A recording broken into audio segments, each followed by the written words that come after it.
News Talk 820 WBAP, now on FM at 93.3. Make it a preset, y'all. 800-288-9227 is our number, 800-288-9227. Sidebar, my Bitcoin. They were just talking about Bitcoin. All right, remember I told you I invested $500 like 3 years ago? I don't even know. And it kept going down for like 3 years with Joe Biden. Look at it now. Behold, my wife's like, did I tell you this already on the air? And we're going to get to Anthony real fast on the Bible curriculum. Then we get into the illegals real fast. But so my wife's like, as soon as that gets to 500, sell it. I'm like, it's 500 freaking on that. So don't tell my wife. But it's up to 589. Woo, baby! Woo! That needs to go really, really high. And if I lose it all, I lose it all. That's why it was $500. Whatever. And it was funny. I was hearing. I can't remember. Oh, no, it was Kevin. Who's Mr. Wonderful? Kevin O'Leary from Shark Tank.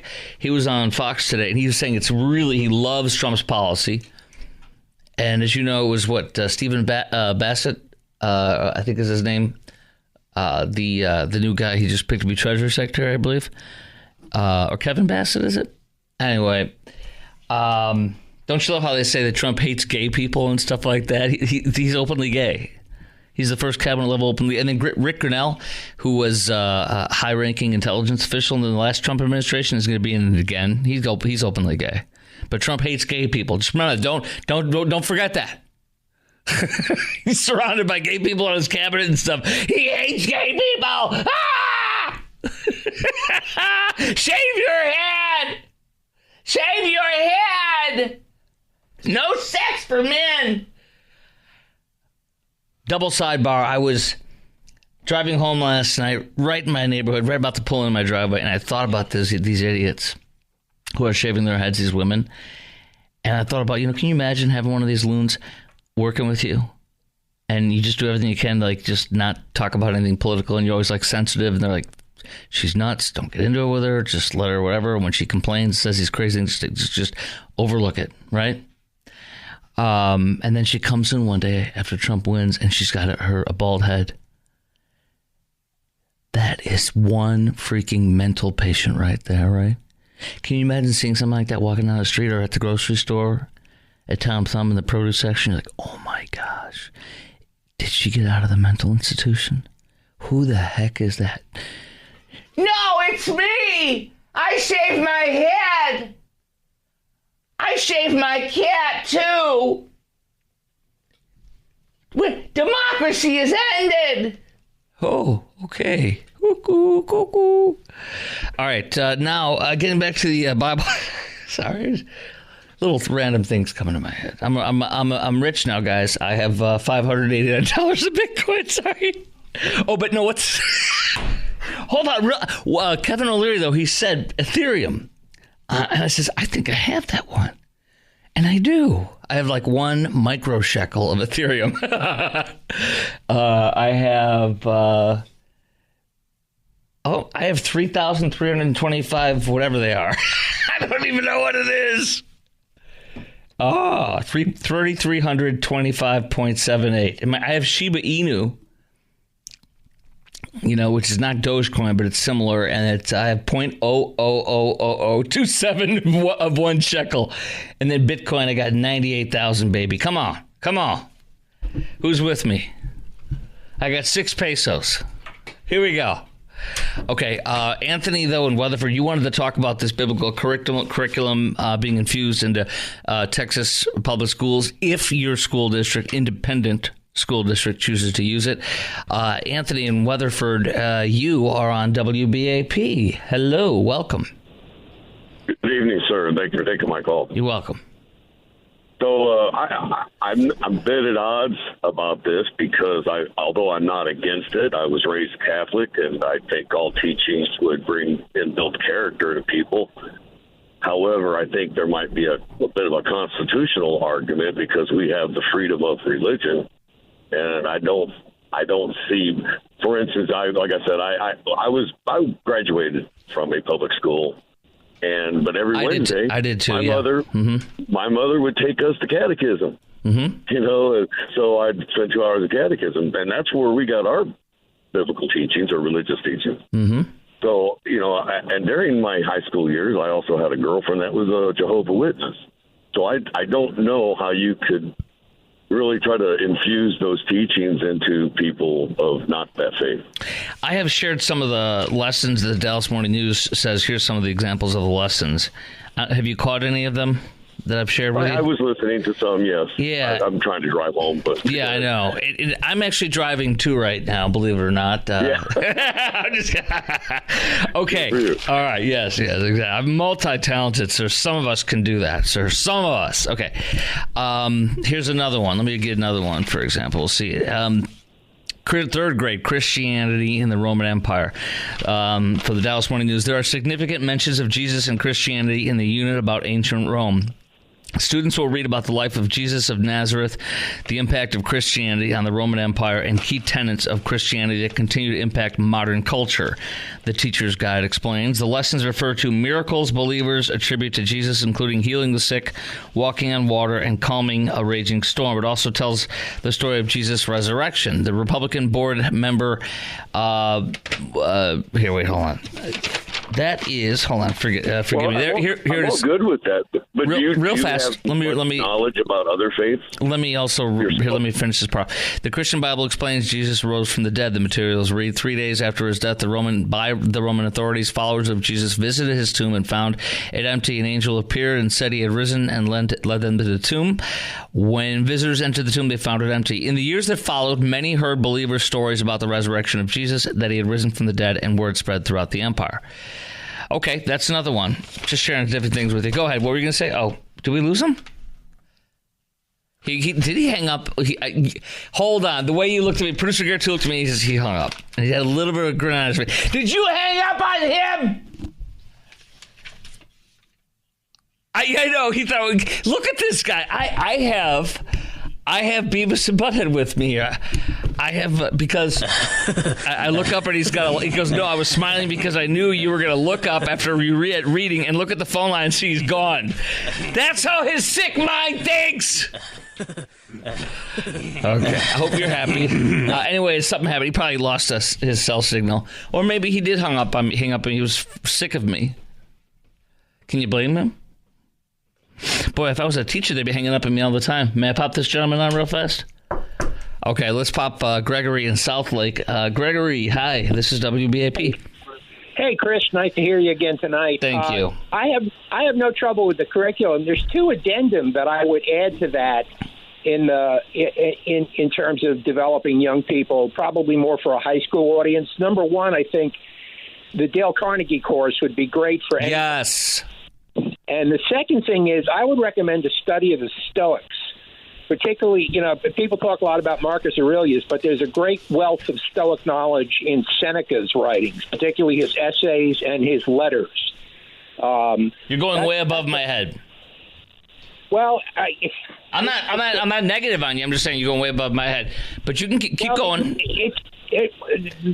The Stoics really had the kind of exercises one can put forward in daily life. Mm-hmm. That in addition to the moral philosophy one gets out of the Bible, it gives you kind of practical exercises for these things, like not wasting time, managing your anger, seeing what's really important and acting on that. And I've gotten quite a lot out of reading the Stoics and applying the exercises therein. I'm seeing something here. It says the Stoics were a school of philosophy that emerged in ancient Greece and flourished in both ancient Greece and ancient Rome. Okay, because I've heard of the Stoics, but I'm like, I don't even know who they are. I'm being serious with you. I'm being honest. But I studied ancient Greek philosophy in college, and I loved it. The problem I had like Socrates, Aristotle, the Nicomachean Ethics, and all these different things, and Plato, and all. I loved it, and it was literally. I tell you this, it was actually. I had to read the material oftentimes 2 or 3 times. I'm like, what are they? I don't even understand this. I had to read back and read and highlight to fully grasp it. And once I was able to grasp it, I was like, dang, this is deep. There's a book. If I can give you a book recommendation, mm-hmm. The title of the book is A Guide to the Good Life: The Ancient Art of Stoic Joy. It's by author William B. Irvine. that is probably the best introduction to Stoic philosophy for the modern reader. And then once you've read that, you can go back and read Marcus Aurelius and Seneca particularly, okay, with a complete understanding. And Seneca was probably, a lot of people say Marcus Aurelius was the greatest Stoic philosopher because he was also one of the last emperors of Rome. But in truth, I think Seneca was really the greatest of the Stoic philosophers, and he teaches practical wisdom and ways you can look at life that apply to any religion. It's complete. It doesn't matter. It gives you exercises and ways of looking at things that really help you focus your life and help you deal with practical situations like anger, like loss, like things like that. I appreciate your help in your call tonight, Gregory. I always appreciate your call, my friend. Well, I'm glad, and I just hope more young people would pick up this ancient wisdom, in addition to the great wisdom that's been passed down to us through our Lord and Savior Jesus Christ in the Bible. I appreciate you, Gregory. Thank you very much, my friend. Thank you. Thank you. Oops, sorry. Coming up next, Denver's mayor suggests a Tiananmen Square style fighting back in Denver, of course, with the police department and civilians and moms who love their illegals. They love it. They want that slave class there, like that lady we talked about yesterday in Fort Worth who said she's leaving the country on WFA, and she said the economy's great. I don't know what the problem is. She literally said that. And she's like, I want this. I want my slave class. I need these illegals here to do my lawn, my dishes, my everything. So she's leaving, and she's going to own houses in 2 countries. She can relate to all of us. I mean, this woman, she thinks the economy's great. I love that. I love that story. It was so great. All right, next we'll talk about that. The Denver mayor and wow, he's going to resist and stop Trump and our ICE folk from going in there and deporting illegals. It's quite amazing how this standoff is going to go. That's coming up next on the Chris Crock Show at 19 minutes after the hour on News Talk 820 WBAP and now on FM at 93.3.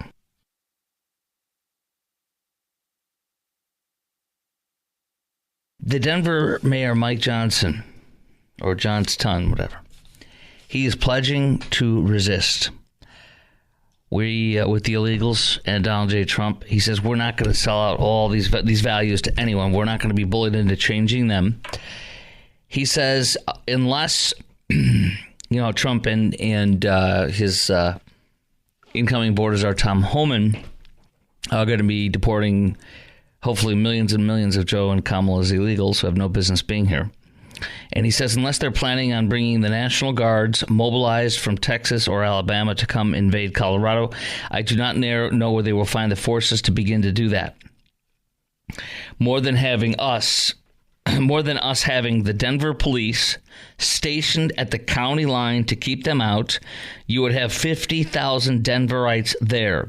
It's like the Tiananmen Square moment with the rose and the gun, right?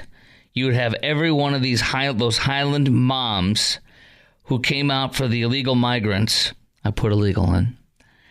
And you do not want to mess with them. Yes, those are going to be like 50,000 wealthy liberal Democrat hens, ugly, overweight, and very loyal watchers of The View, many of whom have cut off their husbands from sex. Gratefully, the husbands have been grateful that they've done that, and and they've also shaved their heads off. They've shaved their. What's wrong with me? They've shaved their hair off, not their heads off. What is going on? Who's doing this? I'm not even the one saying these things. Who is saying these things? So, okay, you've got that. That was yesterday. Then guess what happened today? ICE arrests a child rapist who was staying at one of these illegals that he's protecting. He'll use the police and have 50,000 hens out there and stopping ICE from coming in and arresting him and deporting them. One of them was living in the home of his employer in Denver, Jesus Alberto Pereira Castillo. And he was living with the boss, and he has been arrested for raping the boss's 14-year-old daughter. He had fled. He was on the lam for 3 months, and just yesterday, on the other side of our country, on the East Coast, he was arrested by ICE and is being brought back to Denver. So he says, "We will fight. I will put out the Denver police. We will have all of us at the county line. We will stop Trump from deporting these illegals who are raping children." Well, is this worth going and arresting city and state officials for if they do this? If they get in the way of us deporting illegals, whether they be child rapists or just illegals who broke the law by coming here illegally? Is it worth going and arresting city and state officials like this who try to stop Trump from rounding up and deporting illegals? Now he said it publicly on the record. Are you okay with all illegals that have come in these past 4 years being deported? I sure am. This can never happen again. No Democrat president can ever do this again. Do you know that last year, Joe Biden had the highest number of all time in our country's history? 3.2 million illegals he brought in. He dumped in our country. And do you know the previous year he had the highest on record ever in our country before? 2.7 million illegals. That's not including the 200, 400,000 gotaways or the 60,000 Haitians and Cubans and Nicaraguans and others he's flying directly in on our dime. The Jose Ibarras that he's flying in on our dime from New York to come down and attempt to rape and then murder our daughter on the UGA campus in Georgia, Lake and Riley. So, yeah, I want them all deported, all of them, so that no Democrat can ever get away with this ever again. They're not going to do it. It's because this won't work. They'll be deported. And are you okay with using 1,400 acres of our Texas land? As you know, our land commissioner has stood up and said, we're going to give 1,400 acres to be used as a massive staging facility. She wants to have the most violent ones brought in, held there, and then deported. She can't stop. I heard her today on Fox. She cannot stop insisting that they're going to be the most violent. We want the most violent brought here from all over the country. Of course, it'll be a maximum security place. But are you okay with that? So we can get these people rounded up, staged, and gotten out of here. 800-288-WBAP is our number. 800-288-9227. Is it worth going and arresting these officials getting in the way when they get in the way? Are you okay with all illegals getting deported that came here these past 4 years? And are you okay with using 1,400 acres of Texas land to stage and deport these people to get them the heck out of this country? 800-288-9227 is our number. 800-288-WBAP. Lines are wide open. More details on this horrifying case with the 14-year-old girl and more terrifying cases that have come in, along with Joe Biden loosening up immigration restrictions. All that next on the Chris Crock Show on WBAP.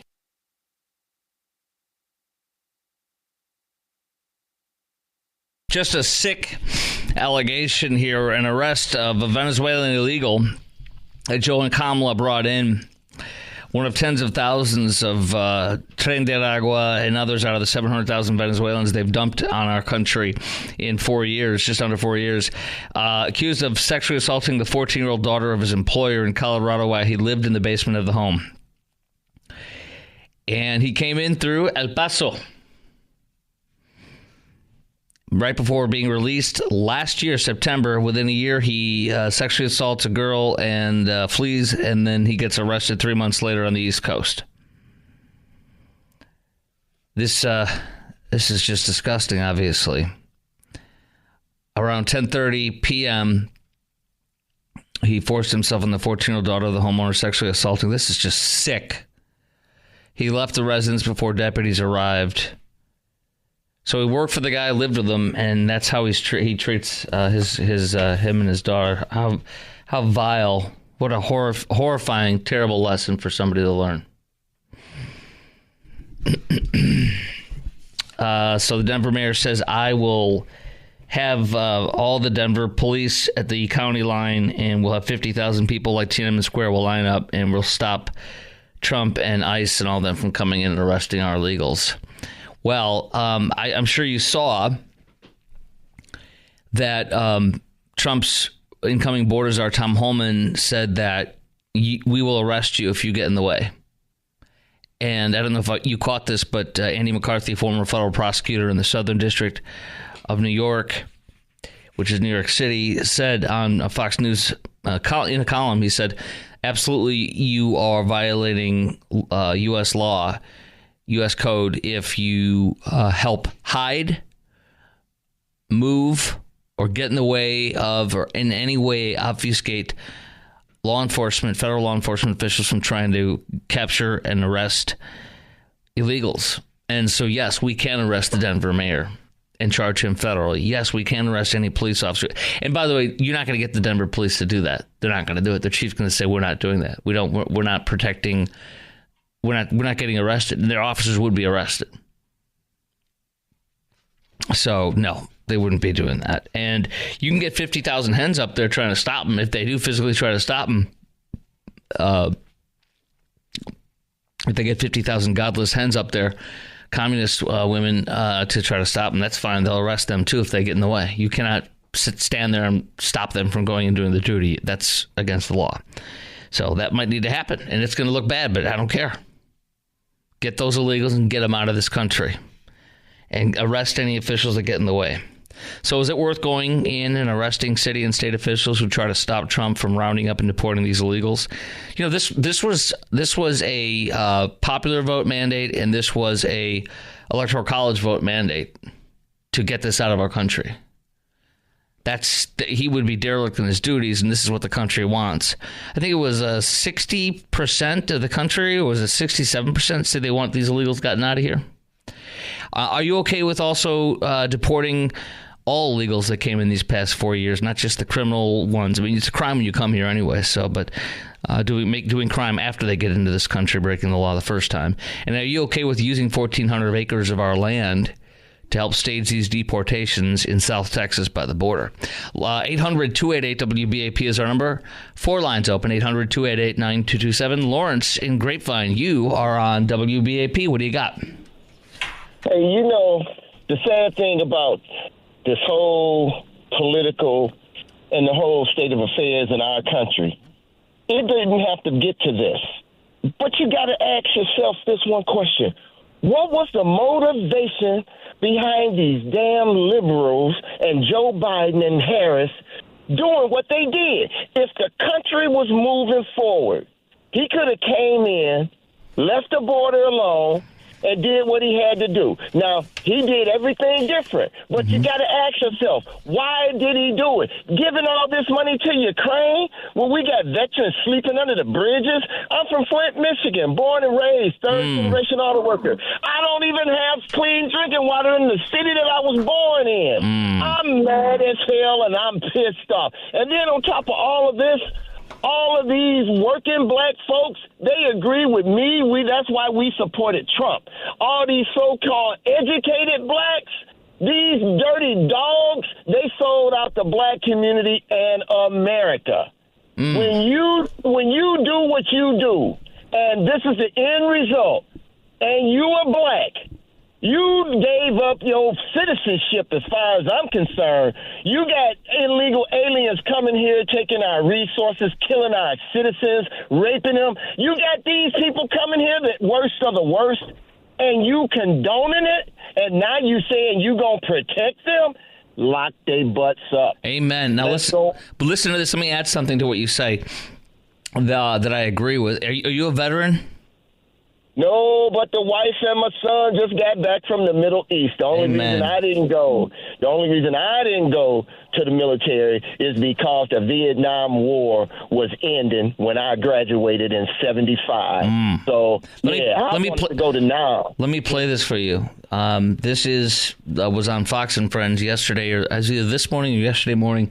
You had a woman that's like a lobbyist for the veterans, and she has worked with the Trump administration. She has worked with the Biden administration. Listen to what she said on Fox and Friends, taking the Fox and Friends reporter or interviewer by surprise.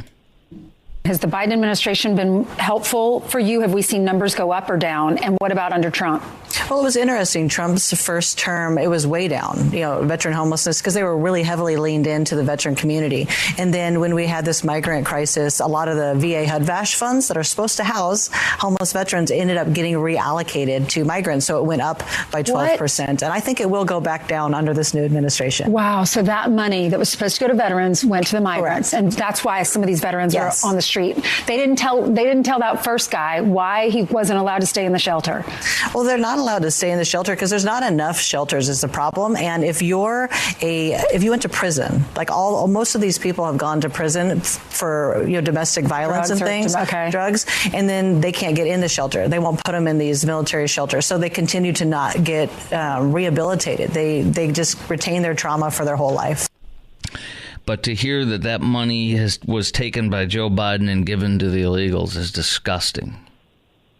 It's worse than disgusting. My wife is a veteran. She's the chair of the Veterans Committee at Local 276, one of the largest locals in the United States with over 5,000 active members, the most money-making local in the United States, makes the Cadillac Escalades and all this. Oh, yeah. These people got veterans. We are advocating for veterans. Matter of fact, the wife and me are going to D.C. next month to personally lobby Congress and the senators to do something for the vets that we got down here in Texas sleeping under bridges, and also to do something about water in Flint, Michigan.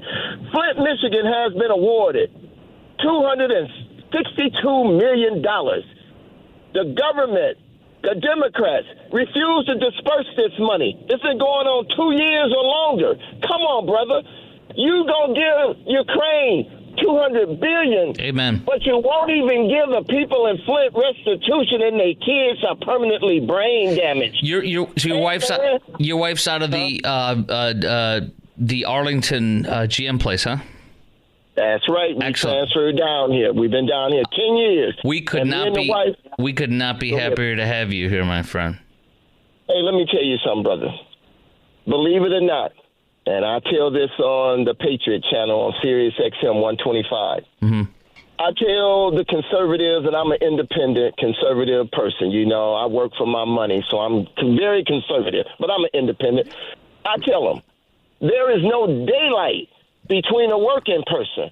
A person that gets up every morning and works for his money, you can bet your bottom dollar we got the same morals and values. Now, it's these political hacks who try to divide us based upon race, religion. I don't care who does what to who. As long as you're not bothering me or killing people, you good to go. Basic rules here. Basic rules here. Yeah.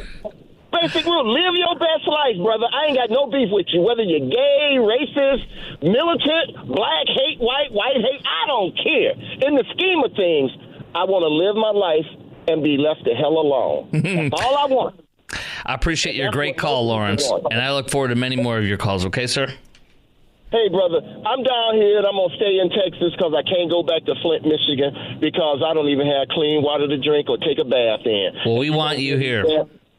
Hey, man, I'm here. Thank you. And I'm going to make my mark because, bottom line, it ain't enough of us speaking truth to power. And we need all the help we can get. Thank you, brother. Thank you. You have a wonderful night and a wonderful weekend, my friend. Great call. Please keep them up. I like that guy a lot. 800-288-WBAP is our number, 800-288-9227. And I feel a little kindred spirit because Flint's in the Midwest, and I'm from the Chicago area. And let me see, as the crow flies, Flint in the state. I know it is quite a hike from the city of Chicago or the suburbs where I grew up in, but let me just see exactly. Here we go. Wait, hold on. Let's see. There we go. Let's see right over here. Okay, just looking at the map a little bit. Yeah, right above. It's between Detroit and Saginaw Bay City. Anyways, very interesting. Yeah, it's kind of straight east of Grand Rapids on the other side of the state. So interesting, very interesting. You get some cold weather over there. But they've been through hell with that drinking water. I know that. Okay, coming up next on the Chris Crock Show, we're going to play the greatest hits of Nancy Mace. We have so many things she said that are so fun. And then I'm going to ask you a simple question. Can you disallow transgender men to be in a woman's restroom and still treat them with dignity and respect, as Speaker Mike Johnson says? And for women, or for men too, let me throw this out there, would having a transgender man in the women's restroom next to you make you uncomfortable? Is that enough reason to ban them from the women's restroom if they're a man? Would it make you uncomfortable if it's your daughter or your wife in there? It would me. We'll get into that coming up next, but we'll also play Nancy Mace's greatest hits, why she's a great, awesome person to have representing the Republican Party in Congress. All that's coming up next on the Chris Crock Show on News Talk 820 WBAP and now on FM at 93.3. 800-288 WBAP is our number.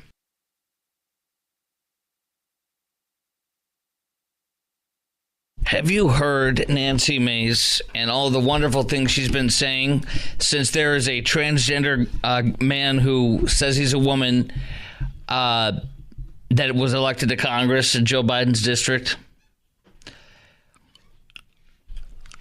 Yes, you. Really, the guy became a woman, and I'm not attacking him or being negative on him. I'm just saying. And then all of a sudden, he's like huge, and then all of a sudden, he's like, oh yeah, he's elected to Congress. Woo! Right? Okay. Well, anyways, so she's like, well, look, he's not going to the bathroom in with me. And she says that she was raped. She's a victim of sexual assault. And she is not going to have some guy come in there. And it is what it is. And she's not disrespectful. I didn't know that she voted for what was called the Marriage Equality Act. I don't agree with it, but she voted for it. So they're like trying to say how bad she is. It's funny, but she says so directly. It's the greatest hits. Let's play a little bit here. This is my favorite one. Would you be open to talking to the representative-elect, maybe sitting down, having a conversation? I have always been willing to work with anyone who's willing to work with me. In fact, I voted for the Respect for Marriage Act not once, but twice. I have sponsored and supported civil liberties protections for LGBTQ, but that's not what this is about. This is about somebody's being in the bathroom or being in the dressing room with women, and we're already vulnerable as it is. And she said the word, like, you know how a hen pecks things. It's that word. She said that word. I'm not going to be in the bathroom with some man, some P word. I was like, oh my gosh, she said the word. I haven't heard that word in like 10, 15 years, 20 years. She says it on the news. Wow, this is making the news interesting. And then this one. If that being a feminist makes me an extremist, I'm totally here for it. Is this effort in response to Congresswoman McBride's coming to Congress? Yes, and absolutely, and then some. I'm not going to stand for a man, if someone with a penis is in the women's locker room, that's not okay. And it's very simple. It's very simple. And then, here's another one. This one. No, I have said it's a result of this. I'm not going to allow biological men into women's private spaces. I will stand in the brink and stand in the way of anyone on the radical left who thinks that it's okay for a penis to be in a women's locker room. It's not a person, it's just a penis. The penis, the person can be, but not the penis. Leave your penis outside, and then you may enter.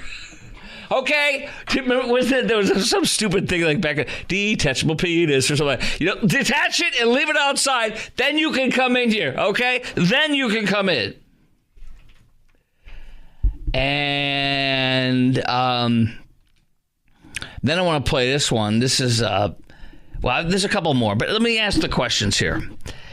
Because the idea here is, can you say to transgender men, men who have a penis but say they're a woman, can you say to them, listen, we don't want you in our bathrooms for our women, with our women, and still respect them?